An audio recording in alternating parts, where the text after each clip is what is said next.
जुदि बे रुपम रयखौ देरहाहोयो होनब्लाथाय बे गैखाला आरो माब्लाबाबो जों बर' हारिया बे गोदानै दाजानाय बावखुंग्रि समस्तियाव जोङो माब्लाबाबो एमएलए खौ मोननो हानाय नङा।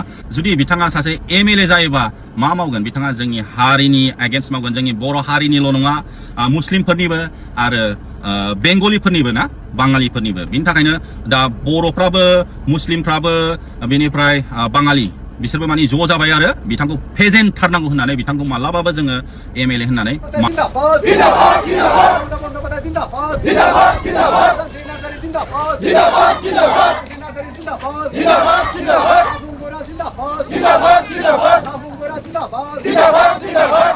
बायदिनो गाबोनहाय जोंहा टिएमसि पार्टिनि सुपार केम्पेनार, बे सुपार केम्पेनारा नुजाफैगोन जोंनावहाय कृति आजाद, भारतनि मुंदांखा क्रिकेटार बिथाङा दिनै कृति आजादाहाय गाबोन सुपार केम्पेनार महरै फकिराग्रामनि गेलेग्रा फोथाराव नुजाफैगोन। एक्सुवेलि नंगौ, आं गोबां उन्दै समनिफ्रायनो आङो स्पर्ट्स पार्पसजों नांथाबबोबाय थानाय। आंनि थांखिया जाफुंनायनि उनाव आं गोबां लाइमोन फिसाफोरखौ लामा दिन्थिदों। गोबां लाइमोन फिसाफोरा दिनै थांनानै गसंथानो हानाय खाबुखौबो मोनलांदों। थिग बेबायदिनो गाबोनहाय जोंहा टिएमसि पार्टिनि सुपार केम्पेनार, बे सुपार केम्पेनारा नुजाफैगोन जोंनावहाय कृति आजाद, भारतनि मुंदांखा क्रिकेटार बिथाङा दिनै कृति आजादाहाय गाबोन सुपार केम्पेनार महरै फकिराग्रामनि गेलेग्रा फोथाराव नुजाफैगोन। बाहाय जोंनि बावखुंग्रि समस्तियाव थानाय जेसेबांनाखि जाथि जनबस्तिनि अनजाथाव फिसा बिदा फंबाय आरो आइ आफाया दोबै दोबै फैनानै मुंदांखा क्रिकेटार कृति आजादखौ अनसायफैनो थाखाय आङो खावलायहरबाय। खालि माने आमाक बावखुंग्रि समस्तियात सुपार केम्पेनार भारतत ভাল খেলাড়ী कृति आজাদ ইয়াত আহিব আমাক সুপাৰ কেম্পেইনাৰ হিচাপত। আৰু সকলে আমাৰ বাওখুংগ্ৰীত জাতি জনগোষ্ঠী যিমান দাদা ভাইসকলে, আমাৰ গাৰ্জেনসকলকে আৰু আমাৰ মহিলাৰ মা দেৱী বন্ধুসকলকে একযুক্তি হৈ আহি পেলাই মানে সুপাৰ কেম্পেইনাৰ ক্ৰিকেটাৰ যে कृति आजादত মানে সাপোর্ট দিবলৈ জ্বলিবলৈ আহিবলৈ মই অনুৰোধ জনাইছোঁ।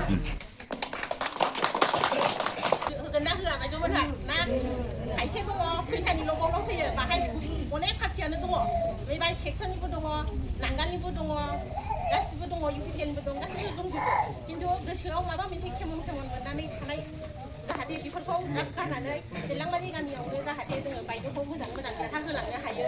माखासेया थाखानि लबावल' फैनानै ओरैनो रांखौल' जानो सानो, खिन्थु बिदि नङा। जोंनि समाजखौ, जोंनि गामिखौ जुदि गोग्गो मोजां थासारि खालामनो जुदि गोसो जादोंबा जोंनि बायद'खौ जाखिनि जोङो माने लुबैदों, जाहाथे गामिखौ डेभेलप जानो थाखाय बा माबा मोनसे स्कुल कलेज मोजाङै लाबोनो हानायनि थाखाय दा बायद'आ बुंनानै थांखांबाय, जाहाथे जाफुङो बायद'नि साननाय मथे, जोंनि लुबैनाय मथे जोंनि साननाय लुबैनायखौ जाहाथे सुफुंनो हायो।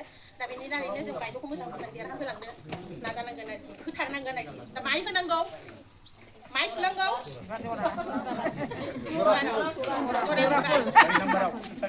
नोंसोरो थांनानै आन्दायहैनो नाङा। खायसे नुबानो घाबरायो, अबावबा नादामफ्लांनानै फैग्राबो दङ। ओंखायनो जाबाय जाहाथे बयबो अननानै बायद'खौ बारावनो थुनानै देरहाहोलाङो। जोंनि दैलांबारि गामिनि बे जानांगौ बायद'आ जोंनि लुबैनायखौबो सुफुंनानै होनांगोन।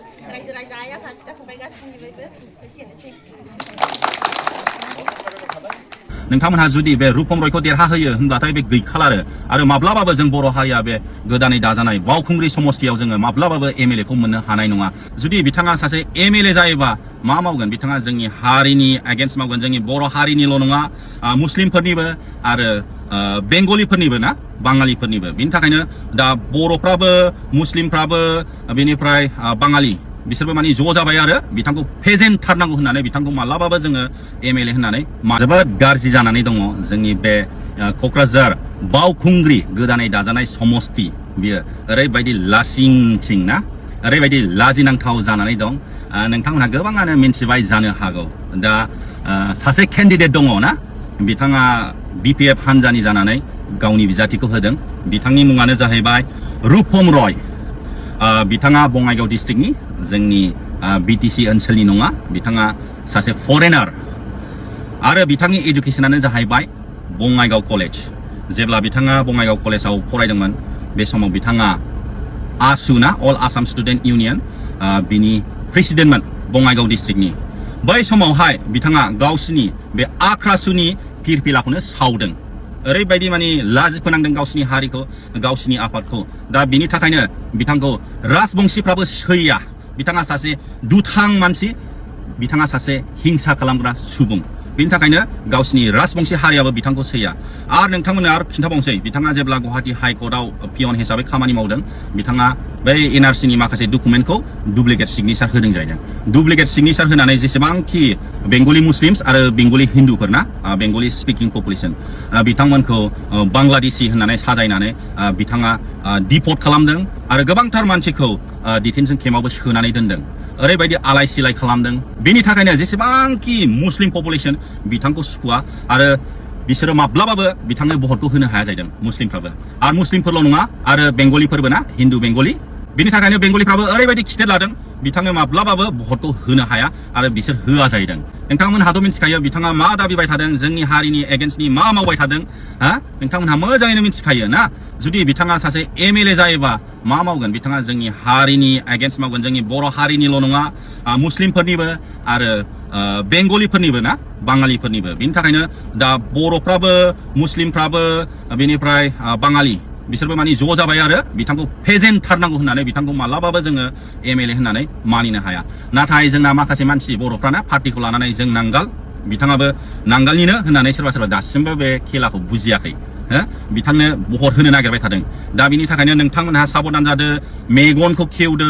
बिथांनि जिउ जारिमिनफोरखौ फोरमायना होदो बिथाङा माबायदि दुथां मानसिमोन जाहाथे बिथांनो रावबो जों बर' हारिनिफ्रायबो भटखौ होयै बायदि आरोबाव आङो सासे केन्डिडेटनि सोमोन्दैबो नोंथांमोननो फोरमायना होबावनोसै बिथाङा इउपिपिएल पार्टिनि ट्रेक्टर होननानै मिथियो आङो माने इउपिपिएल पार्टिखौ गाज्रि होना दा आङो फोरमायनोसै प्रतिभा ब्रह्म बिथांनि सोमोन्दै बिथाङा 5 इयार्स चेयारमेन जाखांबाय आरो दाख्लि एमसिएलए ना बिटिसिनि बाहायबो बिथाङा गावनि बिजाथिखौ होदोंमोन बिथाङा जेनदों दा ओरैबायदि गाज्रि फिडबेक फैदों बिथांनिबो माने रायजो राजाया बिथांखौ मोजां मोनाखै बिथाङा साथसेखौबो नायसनाखै जाहैदों आरो गोरिब गुन्द्रा ना गामिनि जाम्बा जाम्बि बिथांमोनखौ ओरैबायदि थगायदों जाहैदों माने थाङोबा मदद बियोबा माने मोजां रोखोमै रायलायहराखै मोजां रोखोमनि माने बेबहार देखायहराखै बिनि थाखाय बिथांखौ माने सैयाखै आरो रावबो बेनिफ्राय खोनानाय बायदिबाथ' गोबांथार माने इउपिपिएलनि मानसिफ्राबो बिथांनो भट होआ जाहैदों माने बिथांनि बे केन्डिडेट होनायखौ बयबो इउपिपिएलनि पार्टिफ्राबो मोजां मोनाखै दा बिनि थाखायनो